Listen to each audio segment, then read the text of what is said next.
Besides the falls, Grove Hill is the most prominent geographic feature of Chagrin. It's remained remarkably unchanged since this land was settled nearly 200 years ago.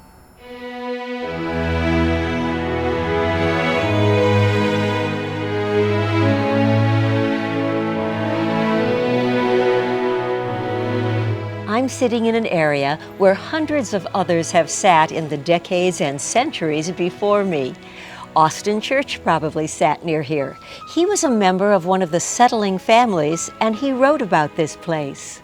Grove Hill was owned by Mr. Graves, but it was always out to common, and cows running at large kept it mowed like a lawn. It was a lovely place. People went out for a walk, nearly always went up there to sit and rest and look off at the surrounding country. In the fall of the year, when the leaves all over the forest were in their color and greatest beauty, there was no spot or place so enticing as Grove Hill.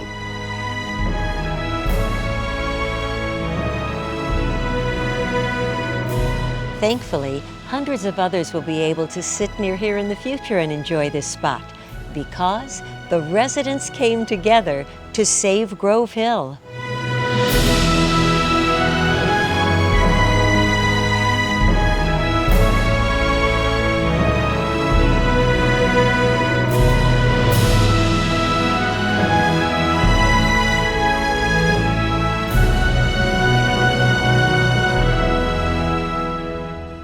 Grove Hill has always played a really interesting role in the history of Chagrin Falls.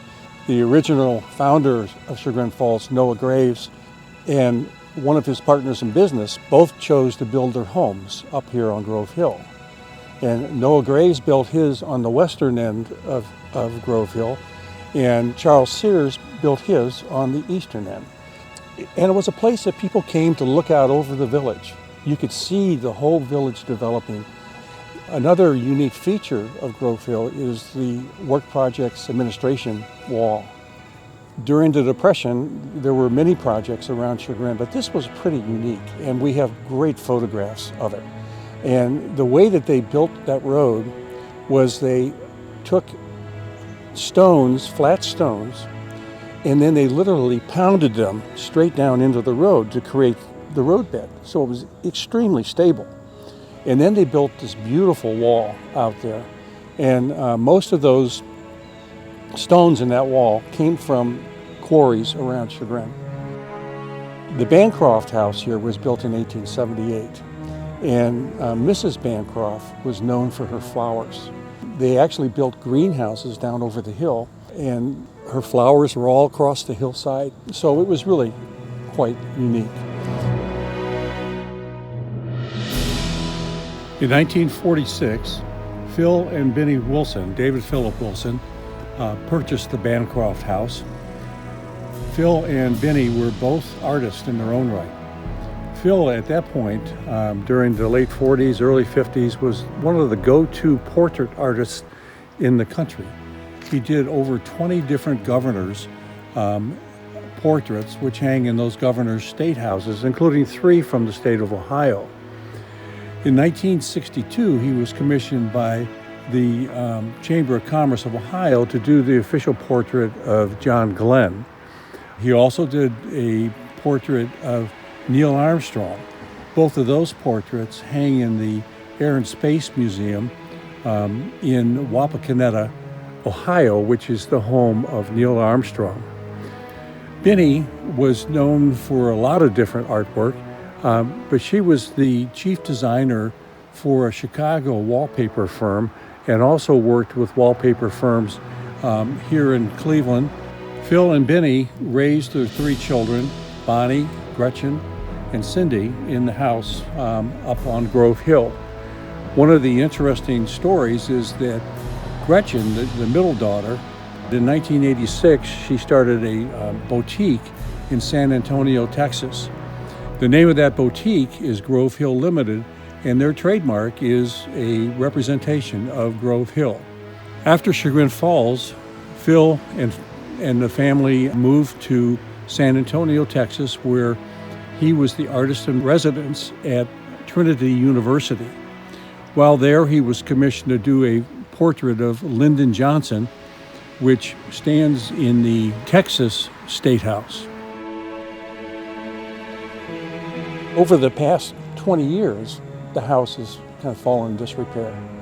And the property was purchased by a developer who ended up wanting to demolish the house and break up the lot and put in condominiums.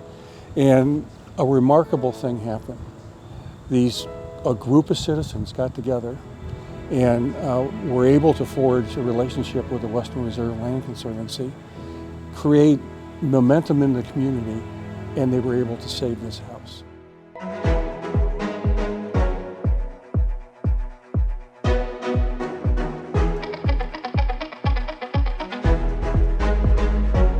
We didn't want to see it developed. We needed to do something that was going to protect the land. By putting this property at issue, the developer really struck at the heart of the community. This is the iconic property in Chagrin. And if this property were to fall, it'd certainly be like dominoes. Here on Summit, every September we have a block party. A lot of the neighbors had started hearing about rumblings on this property. I think that was our neighbor who first saw the survey marks and the survey sticks around the property.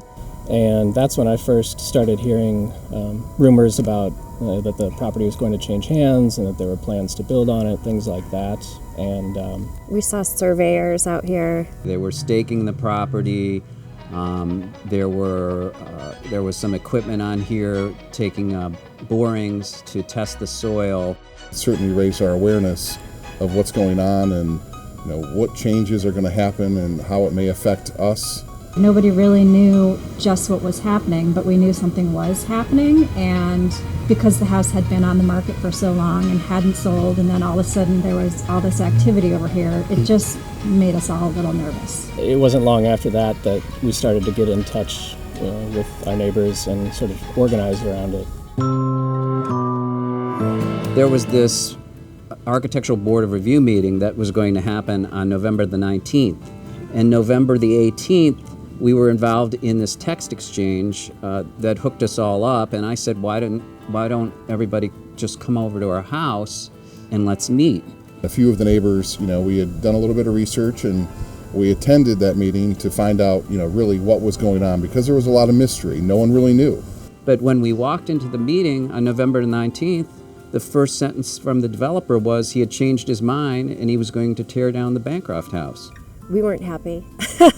I didn't think the village would ever let them cut a property like this down. My fear really at that point was that plans would proceed sort of unobserved and bulldozers would be here and things would be lost without people even realizing what was going on. When we saw the plans, and then when he said that he was going to tear down the house instead, that was really a gift that he gave us, because that was a galvanizing moment for us. The drums and the swords and the hollers, they were on it. And they had a lot of information and a lot of groundswell already. I knew that people would be interested, or I believed that people would be interested. And I knew that in order to affect any kind of change, we'd have to get the word out in a big way and get people involved in the process.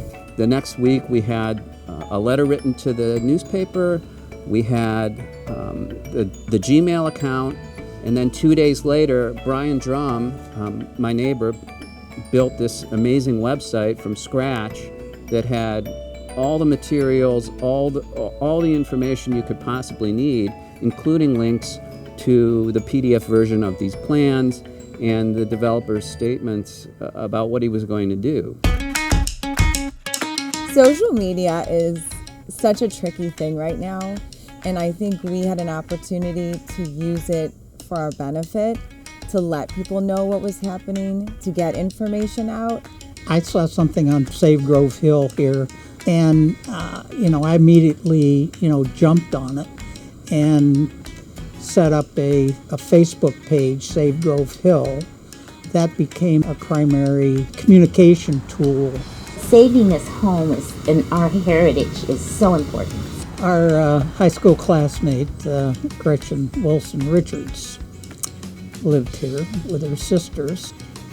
I have a vivid memory of being in this house. I believe it was probably 7th grade, and a boy-girl party, and I remember playing Spin the Bottle. My memories of being in the house is one slumber party. So saving Grove Hill is very, very sentimental to me. I kept thinking, this can't happen. That house cannot be taken down. There was one day that we went down there and started cleaning the steps, and we didn't realize how big of an effect that was going to be. But I mean, part of our reason was the kids would like to walk up the steps and to see like all the trees in the park, and you couldn't really do that. It was like blocked off, but it opened it up for people to actually see what could be there.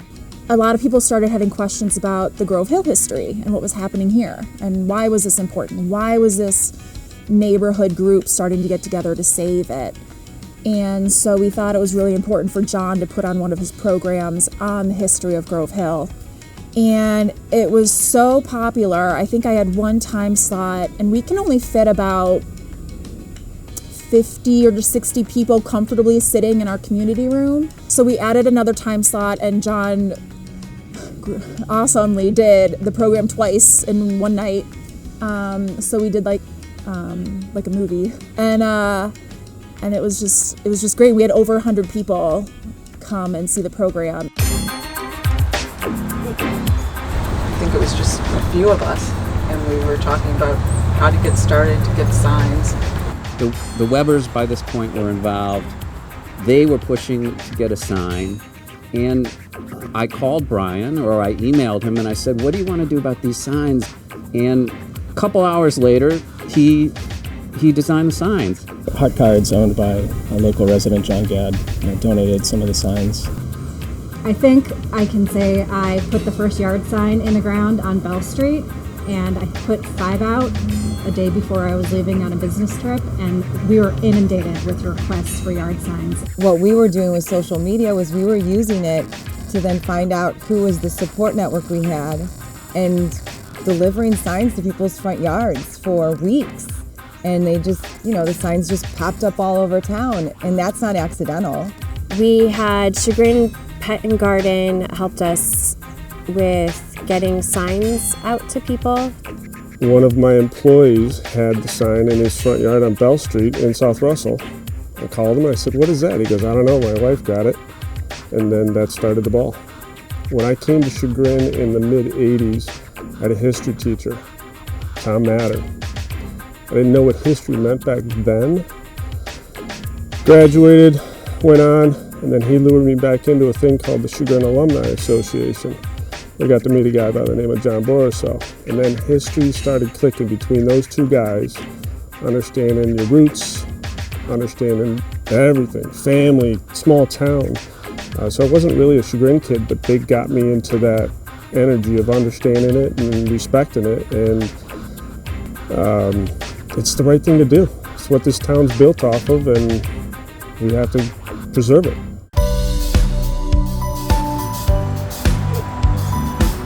I started playing around with online petition sites. It's like I couldn't imagine walking door to door. And when we launched it, it was so exciting. Every couple hours we called each other. We were like, did you see how many signatures? Did you see?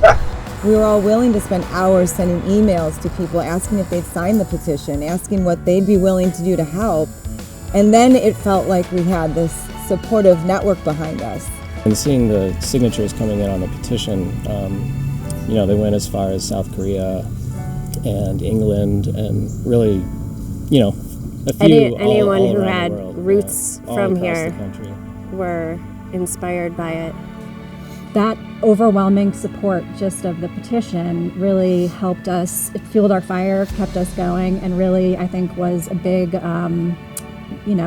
win for us, and kept us going.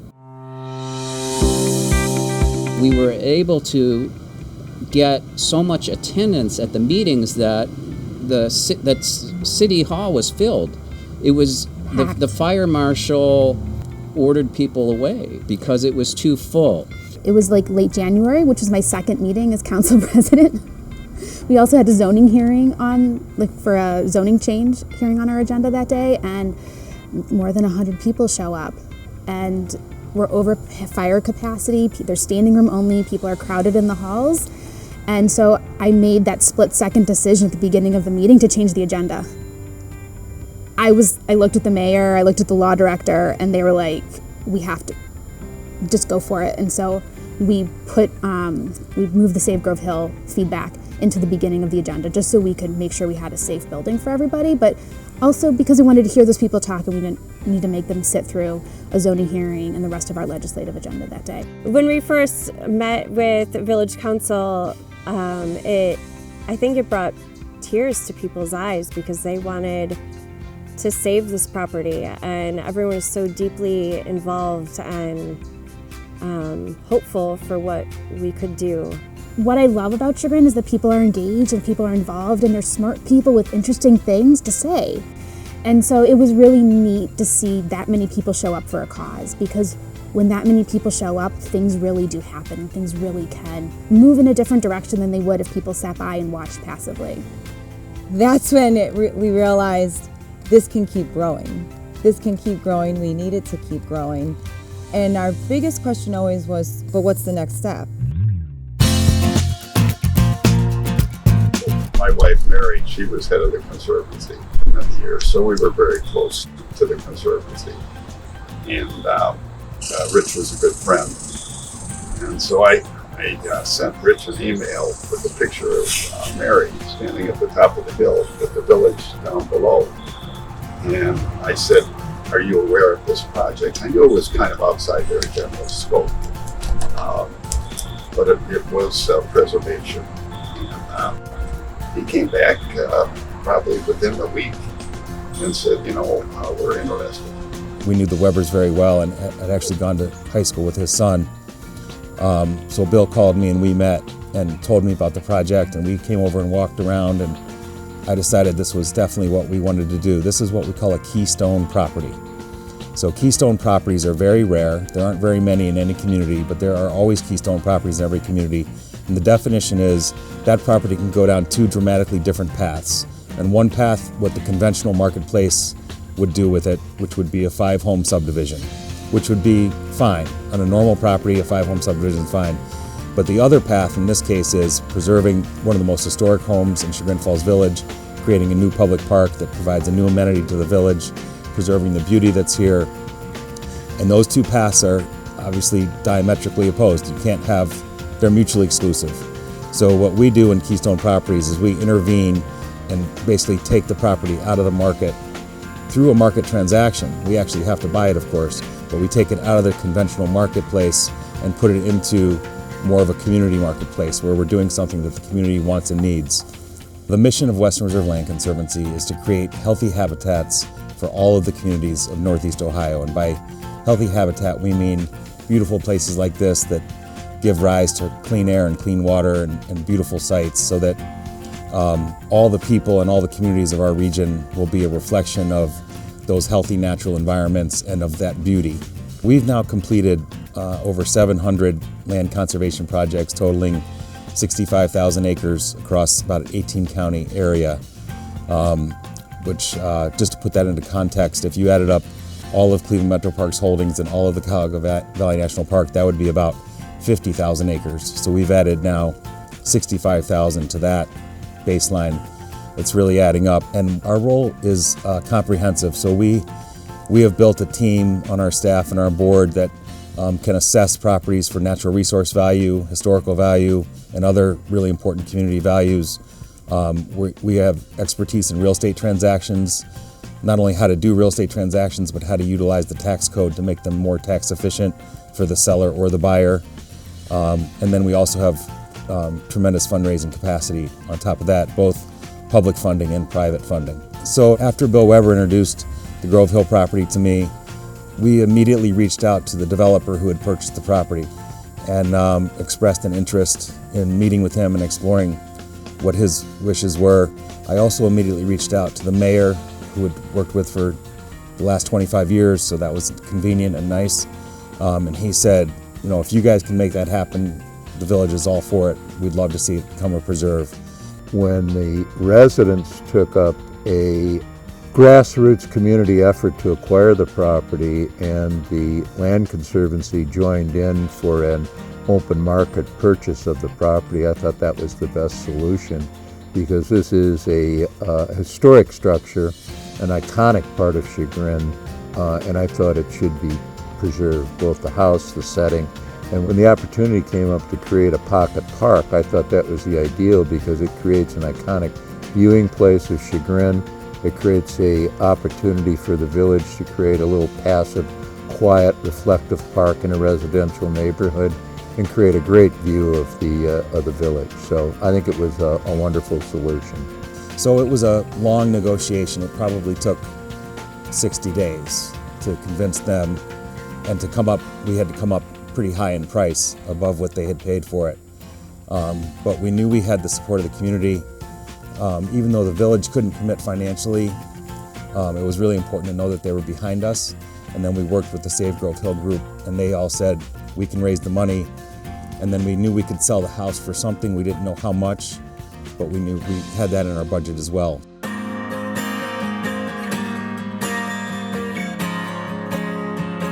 How did we raise $600,000 during a global pandemic? I can't tell you how many people said it could not be done. Typically, you're able to do the face-to-face meetings, you're able to hold events, and it was all virtual. We started our fundraising simultaneous with a national lockdown. So imagine the most inauspicious moment in the history of America to start a fundraising campaign was March 25th. We did have one generous donor who gave $200,000, and there was a match, so that was a great starting point. And the Historical Society also contributed. We need to make a statement, you know, put our money where our mouth is, basically, is how I looked at it, and make a big donation. And so John asked the board to all participate by donating, and we ended up donating $10,000. And then an extra $5,000 came through an additional board donations and additional member donations from our membership. And then we also did a raffle, a Grove Hill raffle, that the kids were the ones that chose the names out of the hat, and they loved it. The Save Grove Hill team and our fundraising team rolled up their sleeves, and I mean, we never rested for those, whatever it was, 9 weeks maybe.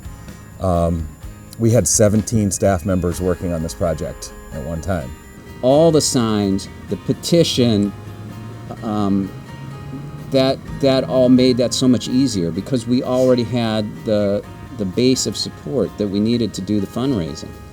Reed Carpenter had contacted us to offer to help, and he brought in the whole Tiger Pride and having each class donate. I immediately, jumped on it. And so the 50s, 60s, 70s, 80s, 90s, 2000, 2010, 2020, 2030. So however many generations, that is. Yeah. So kids that aren't even in school yet. Even our kids offered to donate some of their money from their piggy bank or their allowance to Save Grove Hill. And they saw everyone else giving, and they knew they wanted to do their part. I don't know what the final figure is, but I think it's someplace in the order of around $120,000, as I recall. So the end result is everyone contributed, and it turned out to be the best. We were on the phone in the last 48 hours talking to people, telling them where we were at, telling them where their class was at. Parents were wanting to make sure that their kids' class was recognized. It brought the momentum we needed to cross the finish line. We've learned that this is a community that values its history and wants to, preserve what's good about that. This really was such an empowering lesson in community, and really how having a goal of $600,000 to save a piece of property with people saying it couldn't be done, and it took a big group. I think what we learned is, I mean, you really have to pay attention to what's going on in your village or in your city, wherever you live, because if we weren't paying attention to what was happening on our street, I'm sure it would have just happened and we wouldn't have been able to stop it. If you do things right and you get organized and you have a plan, good things can happen. From here, success is obviously restoring this beautiful historic home, which had fallen on hard times. I mean, it's in rough shape. But we found an amazing preservationist it's gonna be here 100 years from now. You know, he's gonna really do it right. And then of course the village is gonna build a beautiful preserve below us, and it'll be a Keystone property now in Chagrin nearly forever. One of the things that our kids are most excited about is to have that park and to be able to go and just sit or read and just walk through it. That was one of their motivations to donate. And also to know that there's a young family moving into this home. They cherish it. They have wonderful plans to update it, to bring it back to its beauty that it once had. And I'm excited for their family to fall in love with the community too. It's the highest, most beautiful vantage point for the whole village. And it's to preserve that and to think of these trees not being cut down. It's really a remarkable feat that everybody accomplished. It's a true testament to what makes Chagrin Falls such a special place.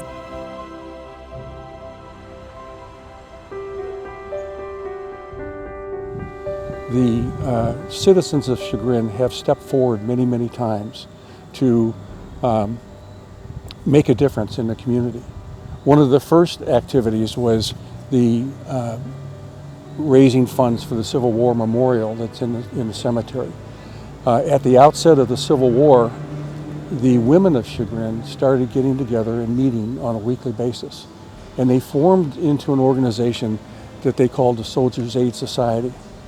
And their purpose was to provide comfort to those families who had lost a son or had a wounded son. And they were quite remarkable, these women. And Jane Church, whose father was one of the founding fathers of Chagrin Falls, was the secretary of the Soldiers' Aid Society. And at the end of the war, 21 Chagrin boys had been killed. And so Jane went to the town fathers and said, we need to build a memorial to those boys that were killed.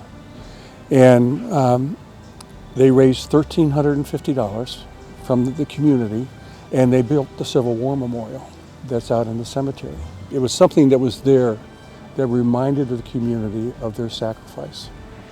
One of the next big things that happened was a man by the name of J.J. Stranahan started publishing a newspaper in Chagrin, and his first real project was he looked at what was known as Library Hall. It was built in the 1840s, and it was serving as a township hall.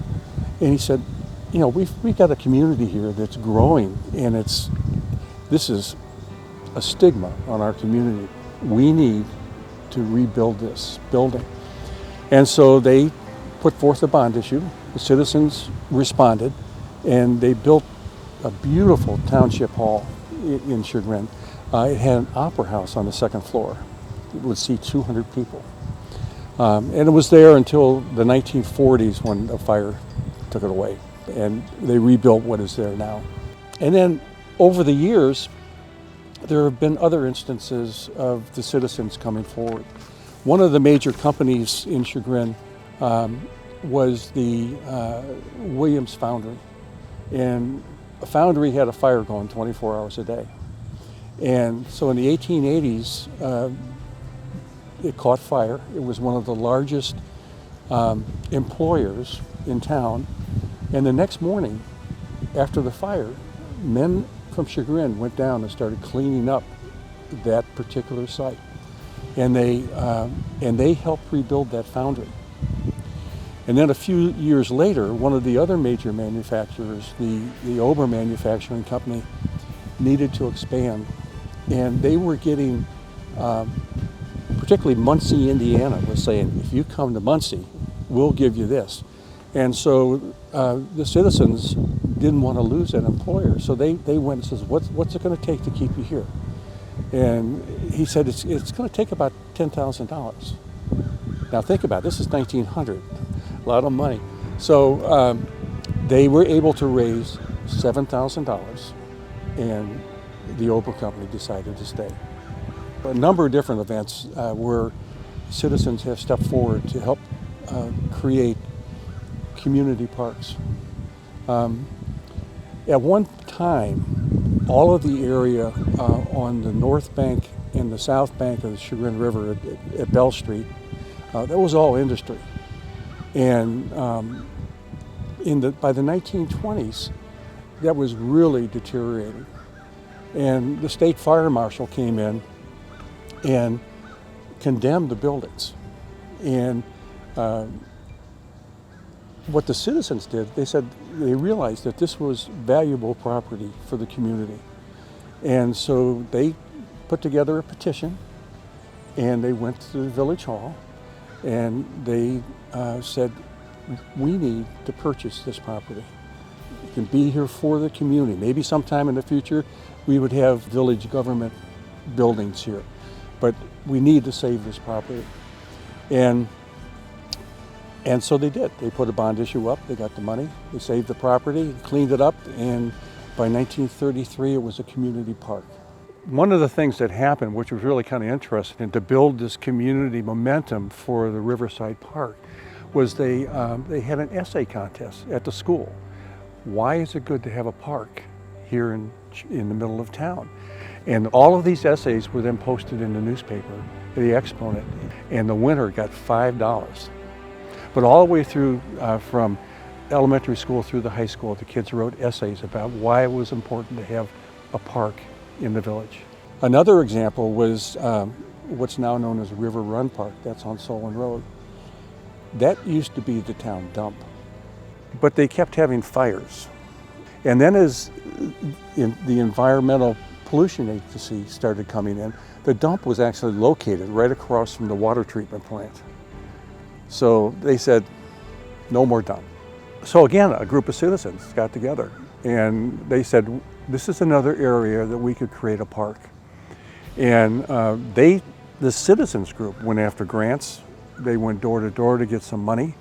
And the village then stepped up and they created what is now River Run Park. One of the next things that happened was Whitesburg. And in 1842, a man by the name of Hervey White built an axe factory to the east end of the Chagrin River, the furthest you could go on the river. And the axe factory became a woolen mill. And then in the late 1880s, it was kind of abandoned. In 1994, the White Dam, that original dam, there was a huge rainstorm. We had like 5 or 6 inches of rain in an hour. I mean, it was just, that dam blew. And so one of the outcomes of that was the bank came back to its original configuration. So now you have all this land up there, okay? And so a developer wanted to get it, and Councilman Tomko, who is now mayor of Chagrin, and Ed Towns, who was the mayor at that point in time, along with Lisa Kramer and Bob Doyle, councilman and councilwoman, wanted to save that property. They did not want it to go to a developer. The Land Conservancy was the critical force in Whitesburg.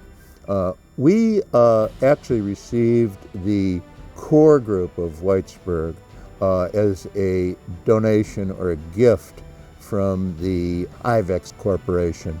Bud Talbot contacted the Bass brothers, who were the money behind the Ivex Corporation, and talked them into gifting it.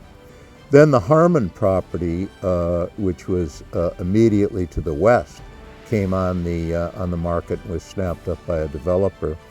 And we entered into a number of negotiations and the need to raise the funds And once again, the Land Conservancy stepped up to the plate. It was one of the most exciting and controversial projects maybe in the history of Chagrin Falls Village from a land use standpoint.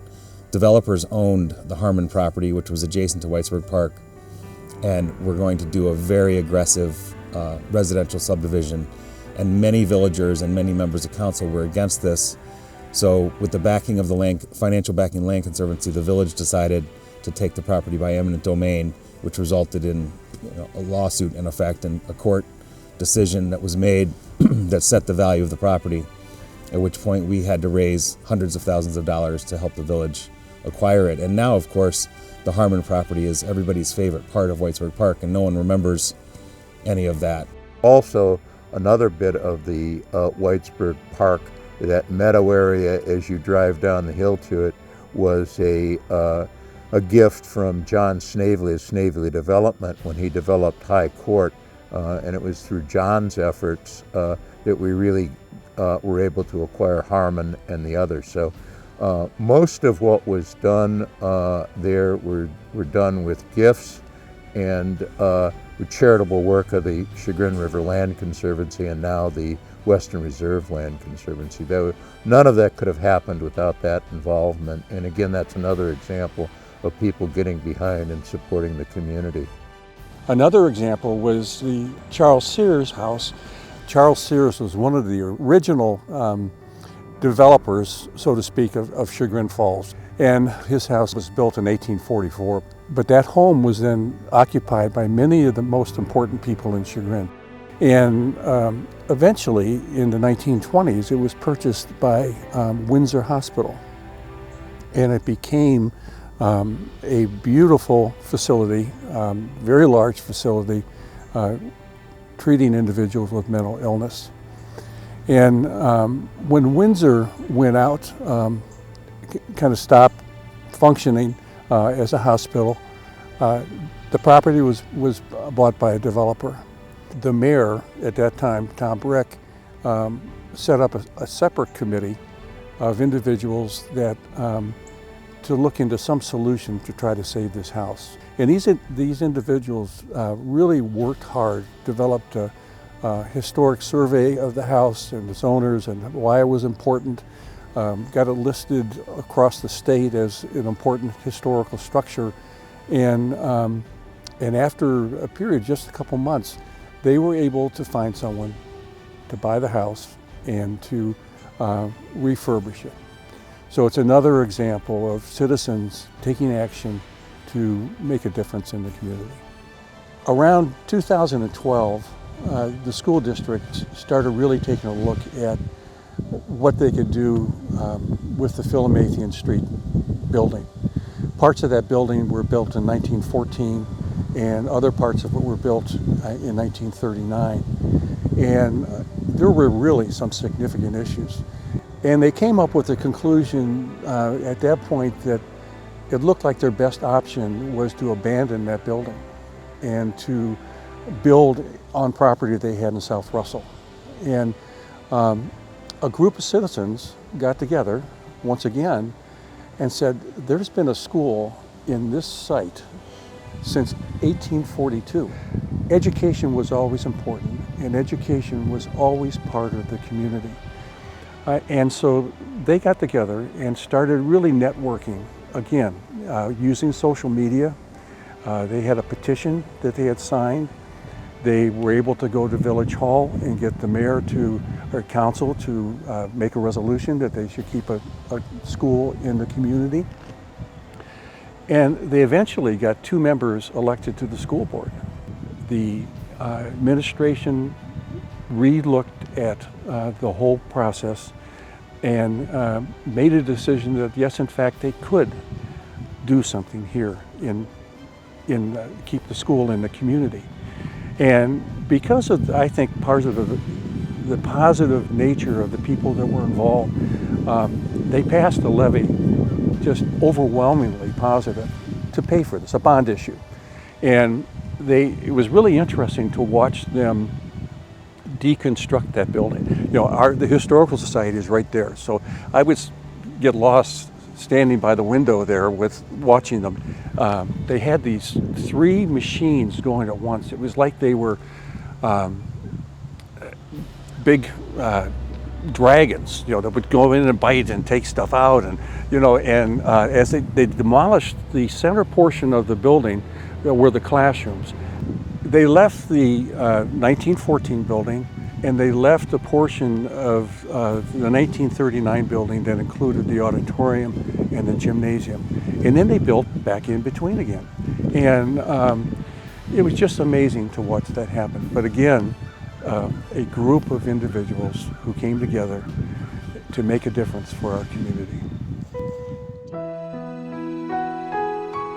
One of the efforts of the Save Grove Hill that I felt was made it happen was the positivity of the people involved. They really focused on history. They focused on trying to keep the issue out in front of the community in a positive way. From the very first settlers to the residents of today, Chagrin Falls has always been blessed with people who want to make the community a better place to live and to keep it that way. The stories of the renovation of Township Hall, the Civil War Memorial, Riverside Park, Whitesburg Nature Preserve, and a host of others are examples of the strong history of Chagrin residents coming together to make a difference. And knowing this community, Chagrin residents will keep rallying around causes as long as the water continues to flow over the falls. I'm Jan Jones. Thanks for watching.